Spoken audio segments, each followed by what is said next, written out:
કે ડીઝલ તમને ભરી આપવામાં આવશે નહીં. એમાં તમારે પેટ્રોલ પંપના માલિકને પૂરો સહકાર આપવાનો આવશે. કોઈ ખોટી જીત કરવાની રહેશે નહીં. જો કોઈ એવી રીતે ગેરકાયદેસર માંગણીઓ કરીને વાહન સિવાયની વસ્તુઓમાં પેટ્રોલ કે ડીઝલ ભરી આપવા માટે દબાણ કરશે કે દાદાગીરી કરશે તો એ તમામના વિરુદ્ધમાં કાયદેસર રીતે ગુનો દાખલ કરવા. તો મિત્રો 2 દિવસથી ભારે ભીડ જોવા મળી રહી છે પેટ્રોલ પંપ પર. તેથી પેટ્રોલ પંપ પર 2 નિયમો પણ લાગુ કરવામાં આવ્યા છે. કોઈ પણ ફ્યુલ ટેન્ક વગર પેટ્રોલ ભરી આપવામાં આવશે નહીં. તમે જો ડબ્બી લઈને જશો તો પેટ્રોલ ભરી આપવામાં આવશે નહીં. જો પોલીસ કર્મી શું કહે છે આ વિડીયો વિશે. આવશે. અત્યારે સંગ્રહખોરી ઉપર સરકાર તરફથી પ્રતિબંધ મૂકવામાં આવે છે એટલે બિનજરૂરી સંગ્રહખોરી કરવાનું ટાળવાનું રહેશે.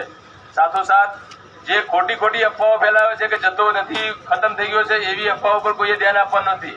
સર, પર્યાપ્ત માત્રામાં દરેક જગ્યાએ જથ્થો ઉપલબ્ધ હોય છે, પરંતુ તમે એક જ જગ્યાએ મોટી સંખ્યામાં ટોળું એકત્રિત થઈ જાઓ તો જે તે સ્ટોક છે એ ખતમ થઈ જાય, સ્વાભાવિક છે. એટલે તમામે નિયમ